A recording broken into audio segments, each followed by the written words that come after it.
নিচের গুণোত্তর অনুক্রমের সাধারণ পদ নির্ণয় করো। এই 3 into M to the power N minus one U হচ্ছে সাধারণ পদ। এখন আসসালামু আলাইকুম, হোম আপ ম্যাথে স্বাগত জানাচ্ছি সবাইকে নতুন ভিডিওতে। এই ভিডিওতে আমরা অনুক্রম ও ধারার 8 নং পর্ব শুরু করতে যাচ্ছি, যেটা হচ্ছে দ্বিতীয় অধ্যায় গণিত নবম শ্রেণী 2024-এর নতুন কারিকুলাম অনুযায়ী। এখানে আজকে আমরা 43 নম্বর পৃষ্ঠার একক কাজ করব। যারা বাংলা মিডিয়ামের স্টুডেন্ট তাদের প্রশ্নের ধরনটা হবে এইরকম, আর যারা ইংরেজি মিডিয়ামের তাদের বইয়ে হচ্ছে এইরকমভাবে দেওয়া। একটা হচ্ছে একক কাজ, অথবা আমরা ইংরেজিতে বলতে পারি ইন্ডিভিজুয়াল টাস্ক। তো যে যেভাবেই করি না কেন ধরন তো একই, হয়তোবা একটু বাংলায় লিখতে হবে বা ইংরেজিতে লিখতে হবে, কিন্তু জিনিসটা একই। তো চলো শুরু করি। একক কাজের কতে দেওয়া আছে নিচের গুণোত্তর অনুক্রমে সাধারণ পদ নির্ণয় করো, অথবা বলতে পারি determine the general term of the following arithmetic sequence. তো এখানে আমরা গুণোত্তর ধারা বের করার জন্য ইতিমধ্যে বেশ কিছু জিনিস কিন্তু জেনে গেছি। সেটা হচ্ছে যে গুণোত্তর ধারা বের করতে গেলে আমাদের প্রথম পদ লাগবে, সাধারণ অনুপাত লাগবে, আর এখানে বলছে কি নিচের গুণোত্তর অনুক্রমে সাধারণ পদ নির্ণয় করো। তো সাধারণ পদটা কেমন হবে আমরা যদি এইভাবে চিন্তা করি, যে দেখো যে এখানে এক নম্বরে যেটা দেওয়া আছে এটা হচ্ছে ক, একে দেওয়া আছে 3, 15, 75, এরপরে এটা একটা অসীম গুণোত্তর ধারা, তাই তো?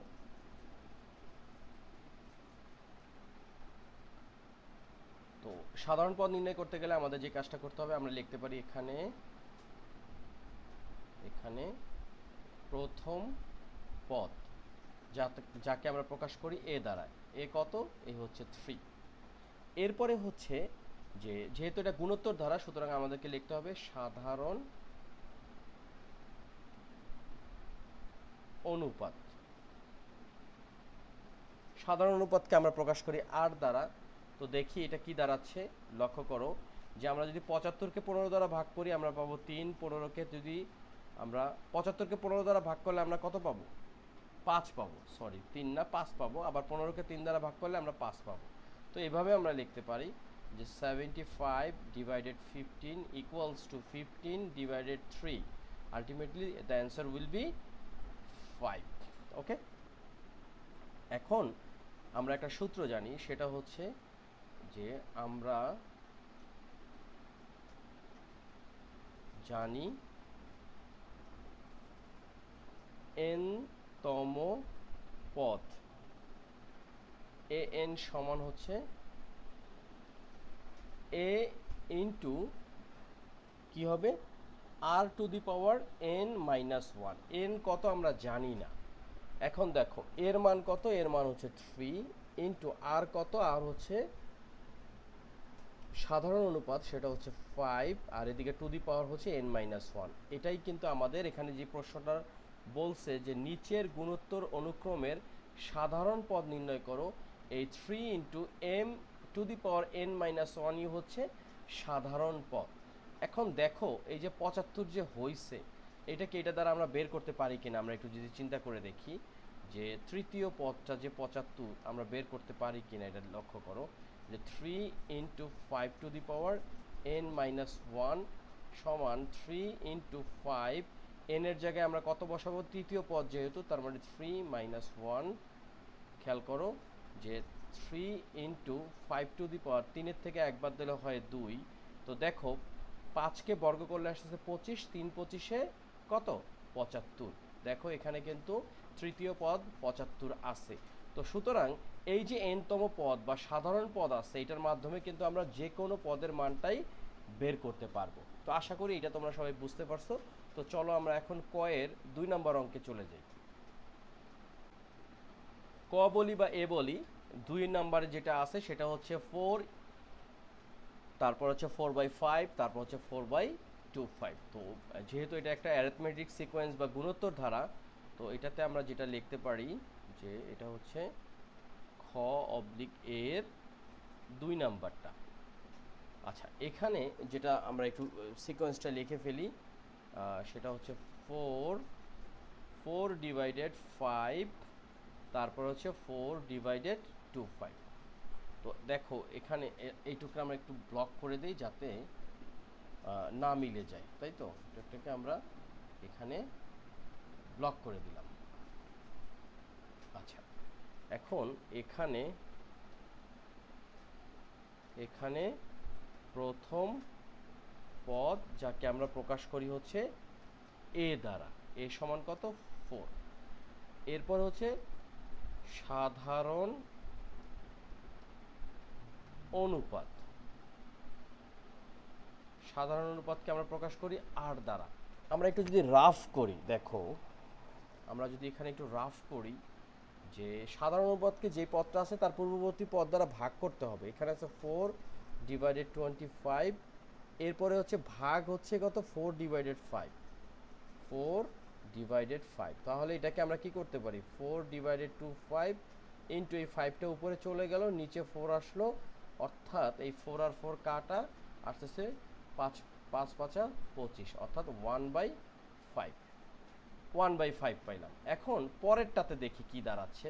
এই যে 4 ডিভাইডেড 5 আর এদিকে 4 আছে, তার মানে ইন্টু কি হবে, ইন্টু হচ্ছে গিয়ে এটা নিচে চলে যাবে, অর্থাৎ 1/4 আসবে, 4 আর 4 কাটা, অর্থাৎ 1/5। তো সাধারণ অনুপাত হচ্ছে কত, সাধারণ অনুপাত হচ্ছে 1 ডিভাইডেড 5। অবশ্যই রাফে এটা আমরা দেখাবো, হয় আমরা রাফে দেখাবো অথবা ডাইরেক্ট এখানে করব। তো প্রথম পদ পাইলাম, সাধারণ অনুপাত পাইলাম, সুতরাং n তম পদ, n তম পদটা কি হবে আমরা জানি a into r to the power n minus 1। তো এখন এ কত, এ হচ্ছে 4 ইন্টু আর কত, আর হচ্ছে 1 ডিভাইডেড 5 টু দি পাওয়ার হচ্ছে n মাইনাস 1। তো এইটা এখানেই থাকছে, এটাই হচ্ছে আমাদের সাধারণ পদ। ওকে, জেনারেল টার্ম বা জেনারেল সিকোয়েন্স যাই বলি না কেন, নিচের গুণোত্তর অনুক্রমে সাধারণ পদ নির্ণয় করো। আমরা সাধারণ পদ নির্ণয় করলাম 4 into 1 divided 5 two the power n minus 1। ওকে, চলো আমরা এখন 3 নাম্বার অঙ্কটা করি, কয়ের 3 নাম্বার অঙ্কটা করে ফেলি। 3 নাম্বারে যেটা বলছে 1 আর 2 তো আমাদের হয়ে গেছে। 3 নাম্বারে আছে যে যার সপ্তম পদ 8 এবং 13তম পদ হচ্ছে 512, সেটার আমাদের সাধারণ পদ কত হবে। তো একটা জিনিস বলে রাখি, সাধারণ পদ বের করতে গেলে অবশ্যই আমাদের দুইটা জিনিসের প্রয়োজন, একটা হচ্ছে a এর মান আর একটা হচ্ছে r এর মান। তো 3 নম্বর অঙ্কটা যখনই আমরা করব, তো আমরা যেটা করতে পারি যে এখানে দুইটা জিনিস দেয়া আছে, তো আমরা লিখতে পারি যে এখানে এখানে সপ্তম পদ সমান হচ্ছে 8 আর এবং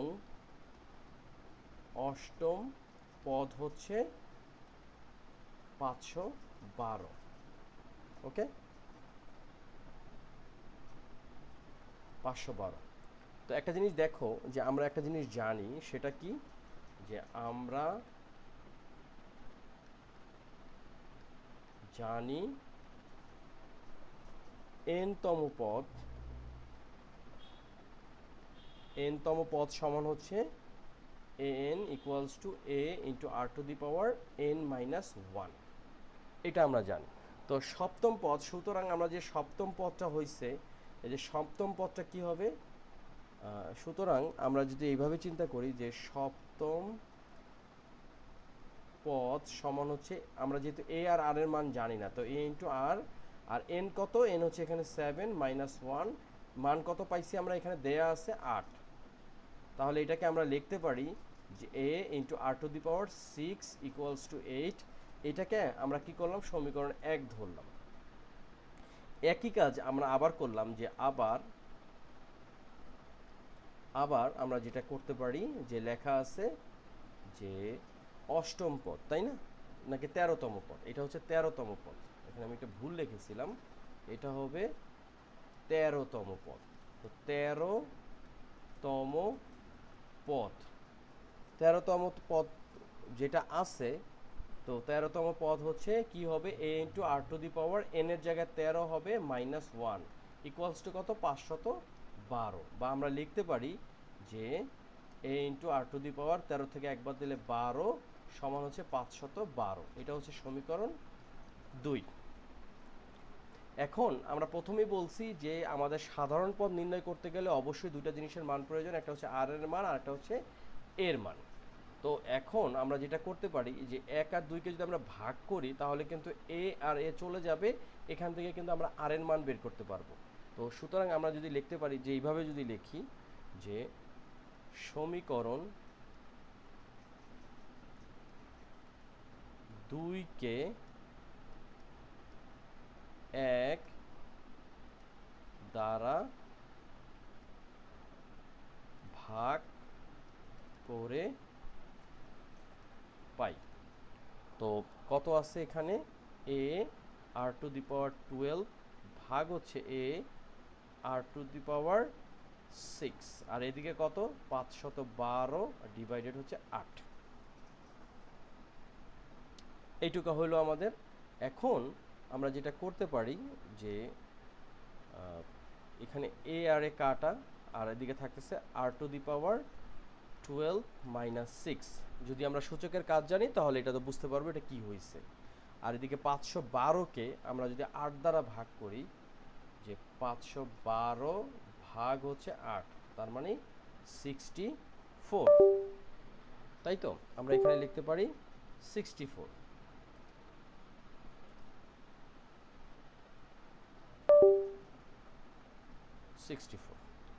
এখন এটাকে আমরা লিখতে পারি আর টু দি পাওয়ার 12 থেকে 6 বাদ দিলে 6, আর 64কে আমরা যেটা করতে পারি সেটা হচ্ছে কি আমরা লিখতে পারি 64কে যদি আমরা সমীকরণ, অর্থাৎ আমরা যেটা করতে পারি যে মৌলিক উৎপাদকে যদি বিশ্লেষণ করি 2 32 2 16 2 8 2 4 2 2, অর্থাৎ 1 2 3 4 5 6 আমরা লিখতে পারি 2 two the power 6। Okay, 2 two the power 6 আমরা লিখতে পারি। তাহলে আমরা যারা একটা জিনিস জানি যে সূচকে একটা জিনিস আছে সেটা হচ্ছে a two the power n সমান যেটা হচ্ছে গিয়ে suppose b two the power n। তো এই পাওয়ার আর পাওয়ার যখন সমান হয় তখন আমরা লিখতে পারি a সমান b। তো এখানেও আমরা লিখতে পারি r সমান হচ্ছে 2।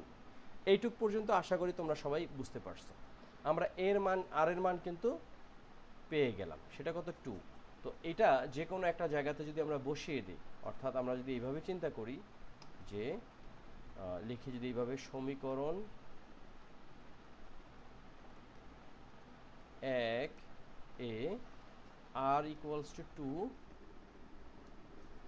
বসিয়ে পাই, তাহলে কি দাঁড়াচ্ছে সমীকরণ 1 হচ্ছে a R to the power 6 equal to 8, বা এ তো এর জায়গায় থাকলো আর মান কত 2 আর টু টু দি পাওয়ার 6 মানে হচ্ছে 8। ওকে, এখন আমরা 2 টু দি পাওয়ার 6 মানে কত, 2 টু দি পাওয়ার 6 মানে a ইন্টু এখানে 64 ইকুয়ালস টু হচ্ছে 8, বা এ সমান আমরা লিখতে পারি 8 ডিভাইডেড 64, অথবা 8 একে 8 8 দোকানে 16, অর্থাৎ 1/8। তো দেখো এখানে আমরা যেটা পাইছি যে আর এর মান পাইছি 2 আর এর মান পাইছি 1/8, তাহলে আমরা এখানে লিখতে পারি সুতরাং n তম পদ সমান হচ্ছে a into R to the power n minus 1, অথবা এর জায়গায় আমরা লিখবো হচ্ছে 1 ডিভাইডেড 8 ইন্টু আর মানে হচ্ছে 2, আর এদিকে 2 two the power n minus 1। তো আমাদের অঙ্কটা খুব সহজেই হয়ে গেল। তো কারো যদি এই পর্যন্ত কোনো সমস্যা থাকে অবশ্যই কমেন্ট সেকশনে জানাবে। তো অষ্টম পর্বটা আমরা এখানেই শেষ করব, অর্থাৎ একক কাজের ক দ্বারাই আমরা এই অষ্টম পর্বটা শেষ করতে যাচ্ছি। আগামী পর্বগুলোতে আমরা খ গ এগুলো দুটো একই পর্বে শেষ করার চেষ্টা করব। তো তোমরা সবাই ভালো থাকো, সুস্থ থাকো, অবশ্যই লাইক কমেন্টস শেয়ার এবং বন্ধুদের সাথে নিশ্চয়ই আলোচনা করবে হোমওয়ার্ক ম্যাথ নিয়ে। ততদিন পর্যন্ত তোমরা সবাই ভালো থাকো, সুস্থ থাকো, আল্লাহ হাফেজ।